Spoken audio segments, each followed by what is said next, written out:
Welcome friends, in this video we shall be talking about theory of supply. Well guys, अगर normal भाषा में देखा जाए तो सप्लाई जो है वो देखा जाना चाहिए from the point of view of the seller. So आइए लेट्स एक्सप्लोर सप्लाई. सबसे पहले definition. Supply of a commodity by a firm refers to the quantity of a commodity which a producer is ready to supply at a particular price and time. इस definition को मैं बेहतर तरीके से आपके साथ शेयर कर सकता हूँ अगर मैं आपके साथ पहले नेक्स्ट कॉन्सेप्ट भी शेयर कर लूँ. तो पहले अगला कॉन्सेप्ट भी पढ़ लेते हैं और फिर आपको सप्लाई का डेफिनेशन और बेहतर सिखा पाएंगे. आइए शुरू करते हैं मेरे बच्चों. Supply versus stock. Well, stock of a commodity refers to total quantity of a commodity available with the seller in the market at a given time. On the other hand, supply is that part of stock that the seller is ready to sell at given price and time. एक example. For example, a farmer has used 500 quintals of wheat.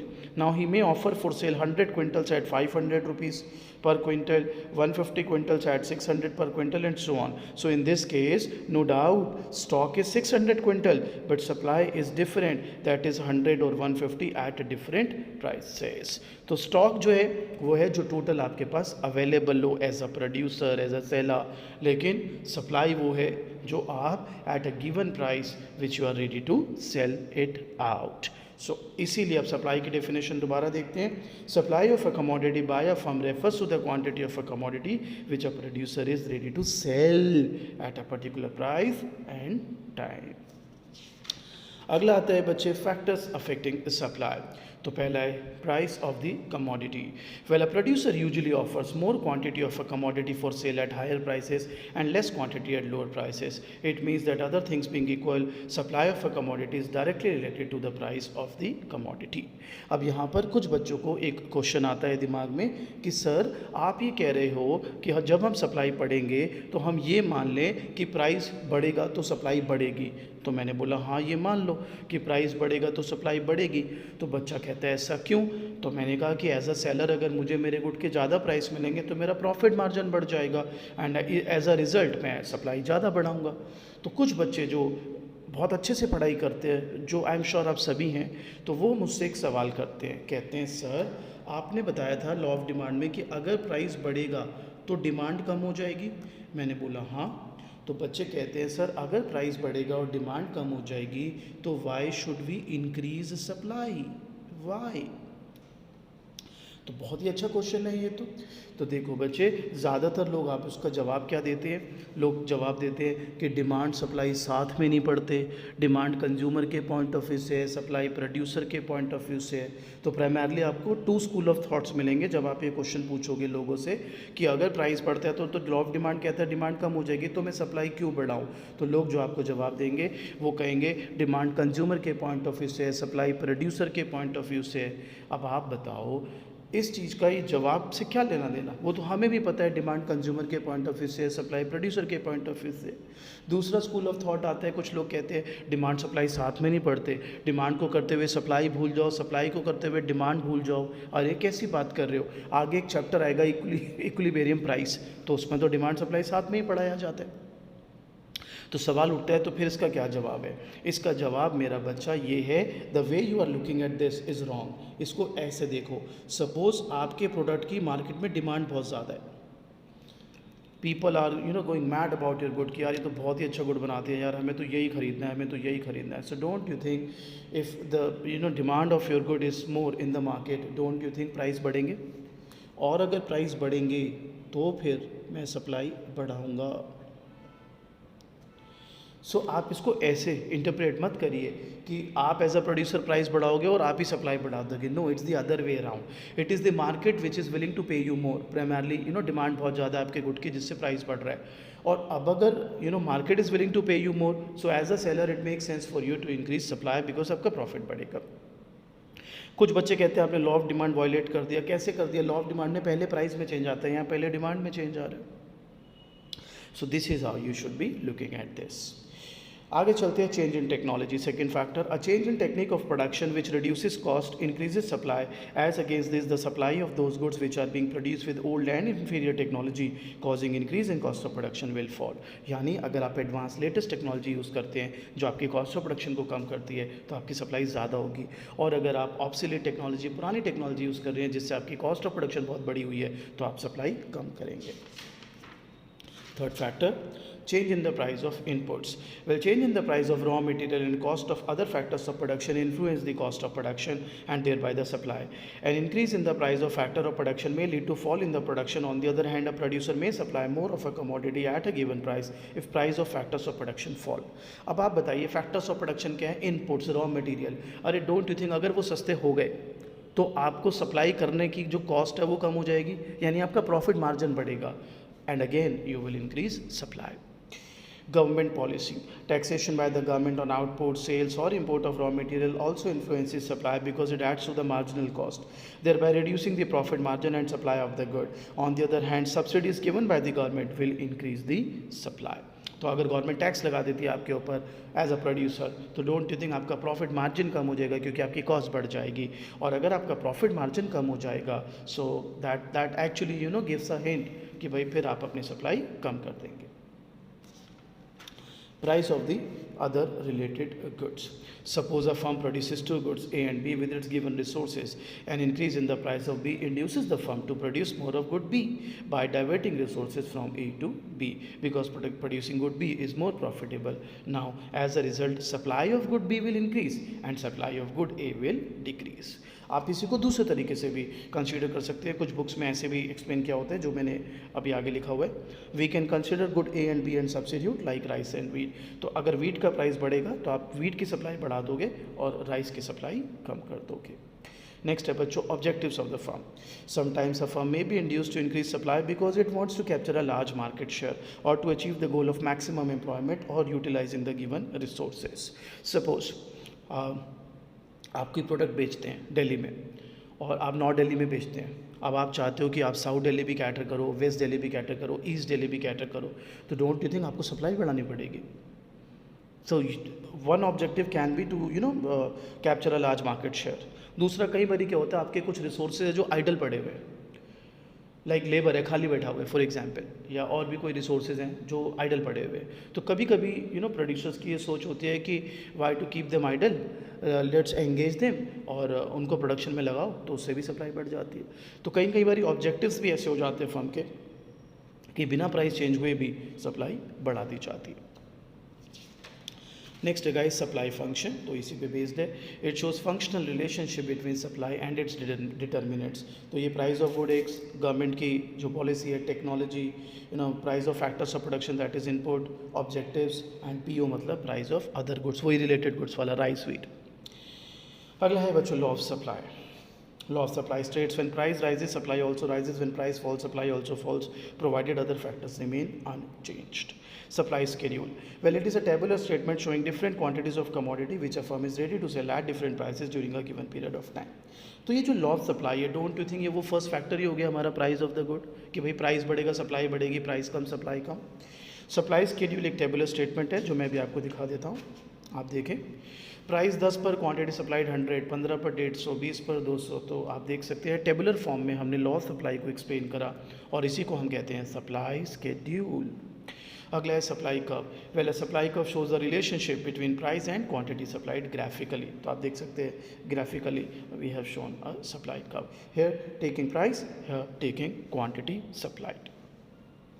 ये demand में भी करा चुका हूँ मैं आपको। Next guys assumptions. Well जो भी अदर फैक्टर्स हैं वो चेंज नहीं होंगे, उनमें कोई चेंज नहीं आएगा, like price of other goods do not change, technology doesn't change, cost of inputs do not change, government policy does not change. तो अब एक छोटा सा एक और स्कूल ऑफ थॉट है कि बताने के लिए कि भाई प्राइस बढ़ने पे सप्लाई क्यों बढ़ती है। So why is there a direct relation between price and quantity supplied. ध्यान से सीखिएगा, वैसे और भी रीजन्स हो सकते हैं बट प्राइमरली 2 रीजन्स हैं, तो will be talking about these 2। First, higher price implies higher profit. इसका मतलब समझो आपकी कॉस्ट ऑफ प्रोडक्शन तो वहीं की वहीं है लेकिन आपको प्राइस ज़्यादा मिल रहा है मार्केट से, तो डोंट यू थिंक आपका प्रॉफिट मार्जिन बढ़ेगा। So accordingly the producer is induced to produce more and sell more. Increase in output leads to diminishing return to a factor which implies increasing MC. Accordingly, price must rise if more is to be produced to supply curve. अब आराम से इसको production और cost से relate करेंगे. एक बात बताओ, जब आप प्रोडक्शन बढ़ाओगे तो फिर स्टेज 1 से स्टेज 2 पर आओगे, आएंगे. डिमिनिशिंग रिटर्न्स होगा. डिमिनिशिंग रिटर्न में एमपी गिरती है. Is it, I mean it sounds positive और नेगेटिव कि आपकी प्रोडक्टिविटी गिर रही है, marginal productivity. Sir negative, productivity गिरना इज़ नॉट गुड. ओके, अगर प्रोडक्टिविटी गिरेगी तो कॉस्ट के टर्म्स में देखो, कॉस्ट तो बढ़ेगी ना, इसका मतलब. अच्छा एक बात बताओ, प्रोडक्टिविटी गिरना पॉजिटिव है या नेगेटिव? Sir negative. अच्छा, कॉस्ट का बढ़ना पॉजिटिव है या नेगेटिव? Sir negative. तो फिर नेगेटिव नेगेटिव मैच करो ना यार. प्रोडक्टिविटी अगर गिर रही है तो कॉस्ट बढ़ेगी, कॉस्ट बढ़ेगी तो फिर डोंट यू थिंक आपके प्रॉफिट मार्जिन गिर जाएंगे अगर आपने प्राइस नहीं बढ़ाया तो. अब दोबारा पढ़ो. Increase in output leads to diminishing return which implies increasing MC. Accordingly price must rise if more is to be produce at supply curve. Marginal cost आपकी बढ़ेगी. दोबारा सोचो, आपने आउटपुट बढ़ाया, सेकंड स्टेज में आ गए, लॉ ऑफ वेरिएबल प्रोपोर्शन की आ गए, मार्जिनल प्रोडक्टिविटी गिर गई. मार्जिनल प्रोडक्टिविटी गिरना पॉजिटिव साउंड कर रहा है या नेगेटिव? Sir negative. अगर कोई ये नेगेटिव साउंड कर रहा है, आप कॉस्ट के टर्म्स में देखते हैं, कॉस्ट का बढ़ना नेगेटिव है या कॉस्ट का घटना? सर बढ़ना. तो याद रखें, जब भी आप डिमिनिशिंग रिटर्न में आएंगे मार्जिनल कॉस्ट बढ़ेगी. अब आप बताओ, अगर आपकी कॉस्ट बढ़ेगी तो आपका प्रॉफिट मार्जिन सर गिर जाएगा. तो अगर प्रॉफिट मार्जिन गिर जाएगा तो मैं तो सप्लाई नहीं बढ़ाऊंगा, मैं तभी सप्लाई बढ़ाऊंगा जब मुझे ज़्यादा प्राइस मिलेंगे. सो इसलिए प्राइस बढ़ने पर ही सप्लाई बढ़ेगी. इट्स लाइक वो लॉ ऑफ डीएमयू नहीं था, ज़्यादा कंज्यूम करोगे तो फिर यूटिलिटी गिर जाएगी, तो ज़्यादा तभी खरीदोगे जब प्राइस कम होगा. तो ऐसे ही यहाँ पर आपको पता है, ज़्यादा जाओगे डिमिनिशिंग रिटर्न्स आएंगे, कॉस्ट बढ़ जाएगी, तो आप ज़्यादा जाओगे ही तब जब आपको प्राइस ज़्यादा मिलेंगे. आगे बढ़ते हैं बच्चों. नेक्स्ट है market supply. Well, an individual supply schedule shows different quantities offered for sale by an individual firm at different prices. As against this, a market supply schedule reflects the total of various quantities offered for sale by all the individual firms at different prices. तो suppose price है 2, 4, 6, 8 firm, ए का अलग supply है, B का अलग supply है, market दोनों को ऐड करके निकाल लिया हमने. याद करिए, डिमांड में मैं क्या कहता था? Market demand is obtained by summing of individual demands and market demand curve is obtained by horizontal summation of individual demand curves. Same will apply in supply. So market supply curve is a graphical presentation of market supply schedule. It is the supply curve of the industry as a whole. It is derived by horizontal summation of individual supply curves. तो वो जो पीछे ये schedule है ना बेटा, इसी को मैंने यहाँ पे प्लॉट कर दिया है. So A का, B का and this is market. मैं लिख देता हूँ, this is for A, this is for B and this is for market. So market supply curve is a horizontal summation of individual supply curves. Expansion and increase.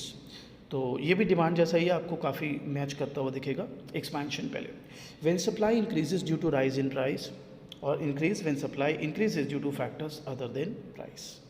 यहाँ पे upward movement होगी, यहाँ पे rightward shift होगी. इसका reason है rise in price. इसका हो सकता है इनपुट गिर गए हो या गवर्नमेंट ने टैक्स कम कर दिया. फिर हमने ये स्केड्यूल बनाया, तो देखो 10 से 100, 15 से 150, तो ये अपवर्ड मूवमेंट है. This is what we are writing over here. And इसमें 10 पे 100, 10 पे 150, ये राइटवर्ड शिफ्ट है. ठीक है. अगला, contraction and decrease. Contraction, it refers to fall in supply due to decrease in price. It refers to fall in supply due to factors other than price. ये downward movement along supply है, ये leftward shift होता है, ये fall in price की वजह से होता है, ये इनपुट महंगा हो जाए, ये एक्साइज ड्यूटी बढ़ जाए, उसकी वजह से होता है. फिर स्केड्यूल बनाया, आप देखो डाउनवर्ड मूवमेंट. अब बिफोर गोइंग फर्दर, एक और एक्स्ट्रा जाने से पहले मैं कुछ आपके साथ डिस्कस करना चाहता हूँ. ध्यान से समझना है इस बात को. मैं आपसे पेपर में सवाल आ गया, suppose what causes an upward movement along supply curve. तो आपने ये सोच लेना कि यार अपवर्ड मूवमेंट कब होता है सप्लाई कर्व में? जब प्राइस बढ़ जाएगा. ये अपवर्ड मूवमेंट हो गया, यानी एक्सपेंशन में. अब मेरे बच्चे, कुछ बच्चे ना ऐसे रट्टा मार लेते हैं कि सप्लाई से तो उल्टा ही होगा डिमांड. अच्छा, सवाल यहाँ पे क्या था? What causes an upward movement along supply curve. तो आपने आंसर क्या दिया? Rise in price. Right. Okay. अब पेपर में आ गया what causes an upward movement along demand curve. तो 90% बच्चा पता है क्या कहेगा? अरे सप्लाई डिमांड तो उल्टा होता है, इसका उल्टा कर देंगे. नहीं. अब देखो, ये प्राइस बढ़ा, डिमांड कम हो गई. ये डिमांड कब था? अपवर्ड मूवमेंट ही हुई है. यहाँ पर भी राइज इन प्राइस ही है. अपवर्ड मूवमेंट चाहे वो सप्लाई हो चाहे डिमांड हो, due to rise in price ही होगी. And same applies to downward movement. Downward movement चाहे डिमांड हो चाहे सप्लाई हो, दोनों में due to fall in price होगी। तो कुछ बच्चे ना वो ऐसा सहूलियत बना लेते हैं कि यार law of demand law of supply उल्टा है तो सारी चीज़ उल्टी होगी। ऐसा नहीं है, हर टॉपिक को अलग से देखना पड़ेगा आपको। दोबारा बताऊं, what causes an upward movement along supply curve? Sir, rise in price. ठीक बात। What causes an upward movement along demand curve? Sir, fall in price. No, क्यों सर, डिमांड सप्लाई तो उल्टा होते हैं। अरे ऐसे थोड़ा ना इकोनॉमिक्स पढ़ी जाती है, या फॉर दैट मैटर कुछ भी पढ़ा जाता है कि इसका राम का घर कहाँ है? शाम के सामने। शाम का कहाँ है? राम के सामने। दोनों का कहाँ है? आमने सामने। ये ऐसे पता बताओगे क्या लोगों को? तो अब आप इसको अप्लाई करके देखो ना, ये प्राइस था, ये क्वांटिटी, प्राइस बढ़ा, डिमांड कम हो गई, तो अपवर्ड मूवमेंट ही तो हुई है, और ये भी किसकी वजह से हुई है? Due to rise in price. ठीक है, ये चीज़ों का ध्यान रखना एप्लीकेशन करते हुए। अब आते हैं हम नेक्स्ट टॉपिक पर, which is called movement along supply curve and shift in supply curve. Again demand ही आपको इसमें काफ़ी दिखेगा, डिमांड जैसा। So when supply changes due to change in price, when supply changes due to factors other than price, there will be a movement along supply curve, there will be a shift. ये होता है due to price का change, ये होता है due to technology inputs का price. फिर हमने ये स्केड्यूल बनाया। अब खाली इसको देखना, क्या मैं कह सकता हूँ ये डाउनवर्ड मूवमेंट होगी, ओके, क्योंकि ये कॉन्ट्रैक्शन है। ये अपवर्ड मूवमेंट होगी क्योंकि ये एक्सपेंशन है। यस। अब आप बताओ, आप डाउनवर्ड मूवमेंट भी ले रहे हो, अपवर्ड मूवमेंट भी ले रहे हो, इसलिए इसका नाम क्या हो जाएगा? Movement along supply curve. इधर देखो लेफ्ट वर्ड शिफ्ट, इधर देखो राइट वर्ड शिफ्ट, आप तो दोनों ले रहे हो, इसलिए शिफ्ट इन सप्लाई कर्व। और अगर आप भूल गए हो तो मैं आपको याद दिला दूं, movement along supply curve is also known as change in quantity supplied, and this is change in supply. याद करो वही डिमांड वाला लॉजिक, यहाँ पे प्राइस की वजह से चेंज आ रहा है इसलिए क्वांटिटी सप्लाइड टर्म यूज़ कर रहा हूँ, यहाँ पर अदर फैक्टर्स की वजह से आ रहा है इसलिए टर्म यूज़ हो रही है सप्लाई। तो ये हो गया चेंज इन क्वांटिटी सप्लाइड, ये हो गया चेंज इन सप्लाई। फिर इसी से अगर मुझे कोई बोले what is the other name of expansion, तो मैं कहूँगा the other name of expansion is increase in quantity supplied. And what is the other name of contraction? Decrease in quantity supplied. So this was supply guys. अगर किसी को कोई भी doubt है तो आप अपने लाइव क्लासेस में मेरे से अपने डाउट्स क्लियर कर सकते हैं मेरे बच्चा। So hope, I really sincerely hope that this video of supply would help you.